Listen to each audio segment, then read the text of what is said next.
This book tells us all about Louis's life from 12 to 29 years old, which is not shown in the book of the Closet Monster, but there are no monsters here, just a simple life, but it will get exciting little by little. Before. From 12 to 29 years old.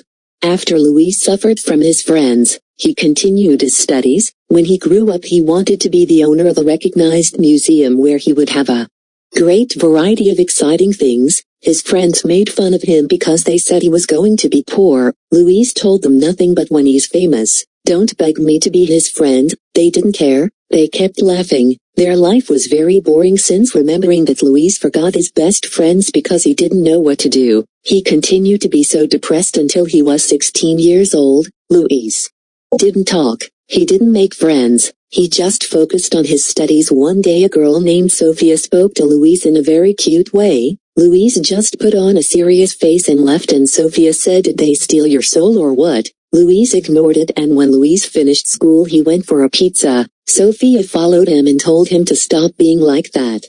Sophia told him, "I understand you. I know that you focus on your studies and not on the others. You are very intelligent and pretty, but I am not in love with you." Louis did not want to say anything to Sophia, until the next day Louis began to speak, but with all the people, especially with Sophia. Every day they talked by phone call, and at school they got together in recess, and that's how it always was. 3 years later Louis was already 20 years old, and his birthday is February 4th, and he was about to turn 21 years, but in that, Louis's mom arrived from her vacations. Louis didn't like his mom. "Hello son, how are you?" "Very young," said Camilla, and Louis' mom, "I'm too old for your love to others. You or me?" "Embarrassing," mom said. "You've grown so much since I saw you." Louis blushed, and her friends laughed and hugged Louis and said, "Hey, your mother loves you." To which Louis replied, "Yes, and a lot," but with an annoyed face. His mother had brought gifts to the family, especially to Louis. "Here son, I brought you a shirt with bears." "Louis, mom,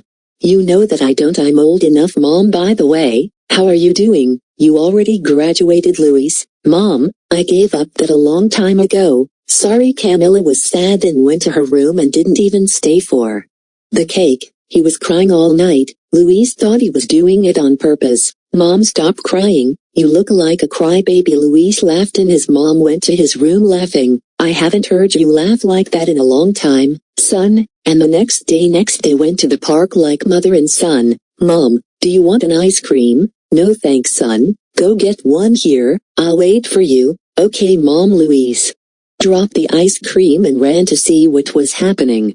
His mom was lying down. She had fainted. "Quick, call an ambulance." The ambulance arrived and they took her to one of the best hospitals in the city, Rondon. Louis was waiting to see what the doctor would tell him. A few hours passed and there was still no news from her mother until the nurse arrived and told her, "When your mother fainted, she hit her head very hard, but that's nothing.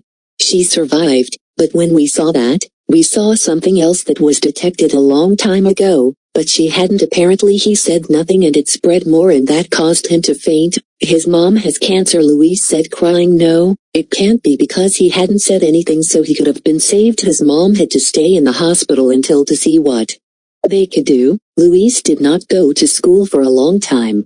A few years passed. Louis was already 28 years old and was about to turn 29, and it was one of his birthdays only since Sophia had gone on a trip and his other friends were not in the city, unfortunately, and Louis was very sad, so instead, he went to see his mom at the hospital. "Hello mom, I'm about to turn 29 and I know I'm not alone. It's like you told me when I was little. You'll never be alone when I'm not here. I'll be watching you from above, and if you behave badly I will punish you. Don't think you are son, just enjoy life." And Louis began to cry, and his mother opened her eyes and said, "Stop crying, baby." Louis laughed and hugged her tightly. "Son, you are going to take me out the heart less strong, please." Louis stopped crying and the clock rang and his mom said, "Happy birthday Louis." "Thank you mom." Louis went home to rest a little.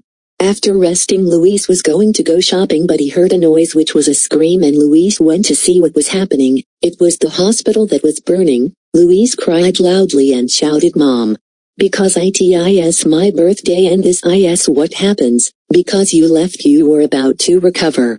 And he did not stop crying all day. After a few days, and the enemy had burned down his house and it was the only memory he had of his mother and he had to move to a dark house. He did not want to, but he had to do it. He had thought to remodel the house a little, so he was going to go shopping to remodel and decorate a little. The house was scary, so he was going to paint it. Luis was rarely afraid of the night, but little by little that fear was removed. That fear he had inside of him. Everything that follows can be found in EMDA 1, 2, 3, 4 and 5. Later. From 30 to 50 years old. After all the strange things that had happened, Luis and Clarice went hunting. They had planned to have a son or daughter, but that remained to be seen. After a year, Clarice was pregnant. She was already 6 months old. They were expecting a beautiful boy which would have the name Raul. They went to make many trips before having Raul until the day that Raul knew the world arrived. There was still a month to give birth, but realizing that someone had knocked on the door. "Hello," Luis said. "What's up, Luis? How have you been? What happened to you? You left and didn't return to your country, Mexico. Look at you.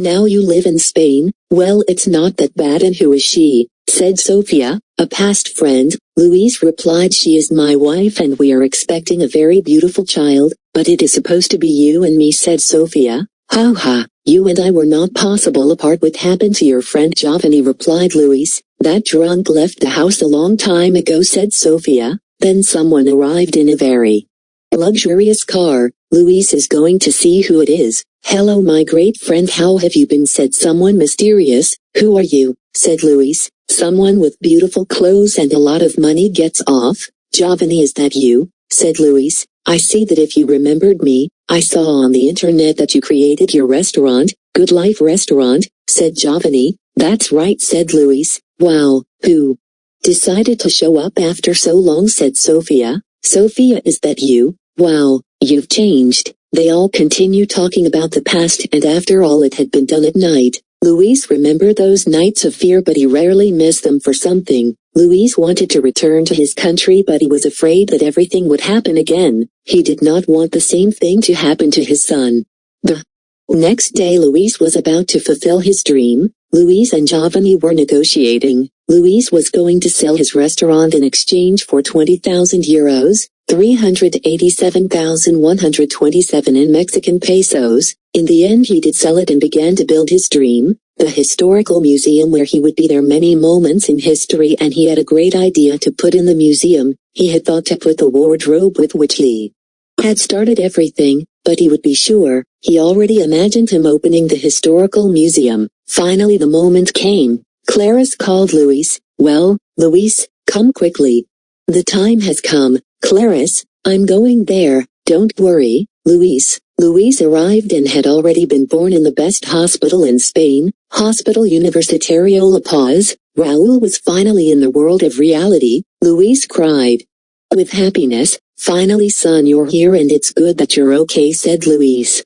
After all the happiness, 2 years passed. Raul had already said his first word, museum. That day Clarice and Luis with Raul went to see how the historical museum was going. This was going very well. Everything was perfect. Clarice and Luis, they were very excited about it. One of those who were building arrived and said to Luis, "Forgive me for telling you this, but you won't be able to do what you want to do." Luis got sad. "Wait, let me finish. It was chill, haha. It is said that it's chill when a practical joke is played on a friend." Luis had been scared, but when he found out that it was a joke he began to lose his scare. After that the years passed. Luis he was 49 years old. Unfortunately Luis was no longer very young as he imagined he would open the historical museum of his dreams. Raul was 12 years old and had promised his father if it came to pass something, Raul would open the museum and take care of it as his father wanted. Unfortunately the government still had not accepted his request to open the museum. The next day was Luis's birthday.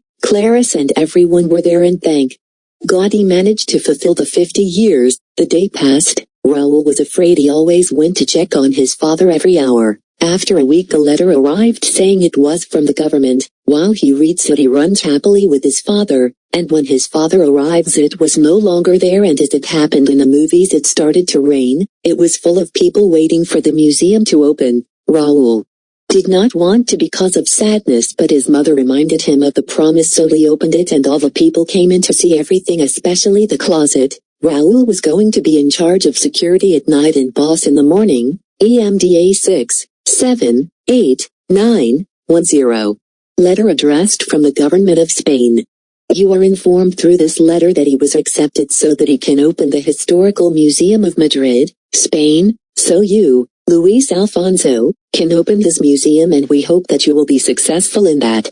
This book was made by Alexander Flower in Chihuahua on November 3rd. Book Company. You can find us on social networks like LifeRation for information on books like this one, as well as EMDA 1 and 2. Go read on Alibrit, Wattpad, The Closet Monster 1 and 2. Remember that you can also listen to them through Spotify, iBooks and YouTube. Thank you all for your attention.